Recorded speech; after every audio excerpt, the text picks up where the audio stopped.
about your family? My family is out of Darien, Georgia. My father is a Wilson. My mother was a Jones. And my father had his own shrimp board. And it was a small board. But he had a good living off it. It was 14 of us. 7 girls and 7 boys. There's 12 of us living now. My brother lived down the road around the corner down there.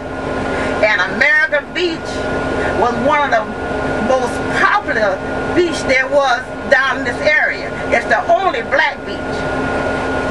And we want you all to start coming back and enjoying yourself down here where we can get this beach to come back up and people can know that we still alive and well. Because a lot of people think we going on and don't want to do nothing for ourselves. But we going to get busy and start coming to America Beach and different beaches and open it back up and have a good time. So let's get off and drink some lemonade. Thank you. Right. Thank you, ma'am. All right.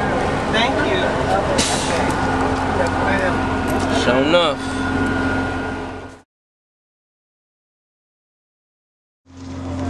Thank you all so much. You're welcome. Thank you. You're a blessing to us. You are a blessing to us. Oh, y'all know y'all are blessing to me to come today. I didn't know where the blessing was going to come from, but I asked the Lord to send somebody. Hallelujah. Thank you, Jesus. I didn't know he was going to come from y'all. Thank you, Jesus. Yes. I didn't know he was going to know. Hallelujah. Yes. That's why we know we connected. Yes. That's right.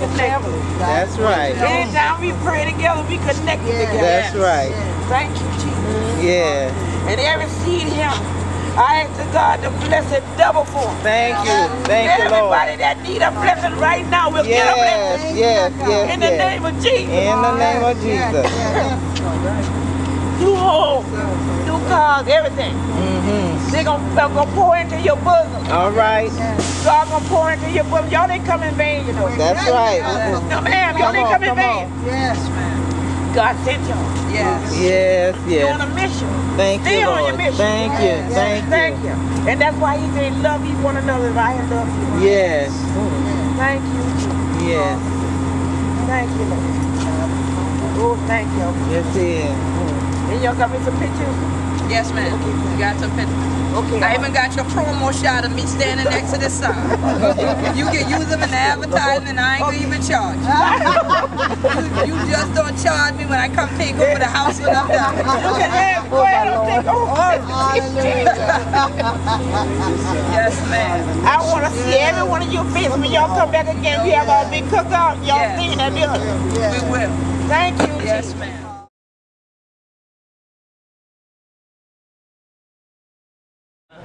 We're about as far east as you can get. We're passing that's the Atlantic Ocean. The Evans Ocean Rendezvous. This brick building was one of the hottest spots for fish and clubbing and good times. Of course, the big building on the corner used to be called the Candy Factory, and a gentleman named Mr. Simmons from Savannah, he was a candy maker, and it was his intention to make that a candy factory, but he passed away before he was able to realize that dream. This is American Beach Villas on the right. It's one of the longest operating accommodations. It's now more long-term accommodations than short-term rental. You'll see, of course, a mixture of the old construction versus the new construction. There's quite a contrast due in part to the fact that the original covenant expired in 2000 and was not renewed, thereby giving county commissioners and others the opportunity to create a zoning overlay. And so you see some of these structures that are quite a bit out of scale with the original cottage style.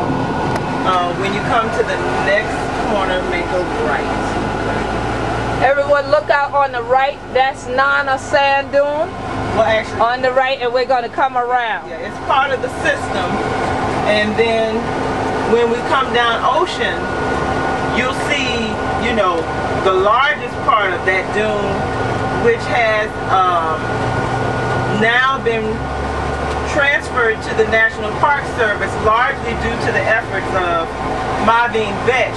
Amelia Island Company owned the sand dune, and she lobbied and lobbied and wrote and lobbied until about a year or so, maybe not even a year, maybe 6 months prior to her transition, the owner, or the chairman of the board, Jack Heelan, officially signed over the deed to the National Park Service. She was a part of the ceremony, and you'll see the historic marker there.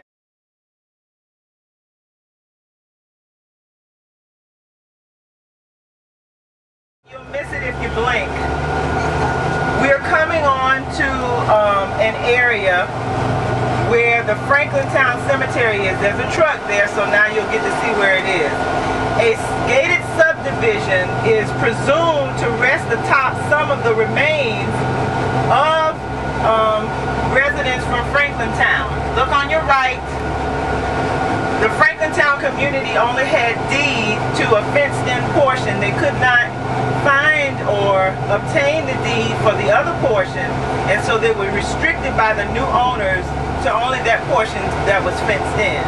And then they continued to build their homes on all the other ground, which assuredly contains the remains of their loved ones. Come out the closet and chase you around the room. Now it's interesting because one of the charities for this year's festival is the Dr. White, Edding White Community Preservation Association.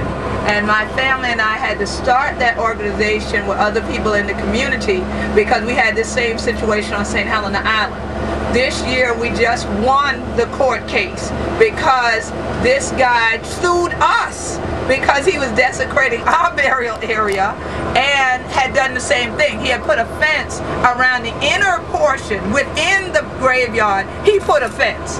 And so then he wanted to say that that was the size of a graveyard that had been there from the plantation era up to now. And he wanted us to believe that what he put the fence around was all it was, when we knew the size of it ourselves. So we ended up winning that case earlier this year because we had enough oral history and testimony and people who had taken him to court, the owner prior to him to court, which is who sold it to him to get out, so that he could try to wait us out. He said, well, I've been here 30 years. I said, I don't care if you was here 30 days. You don't own a burial ground. And so that is a very, very big issue, very common issue here in the Gullah Geechee Nation. That's some of the work that the Gullah Geechee Sea Island Coalition does, is to try to fight against these types of things.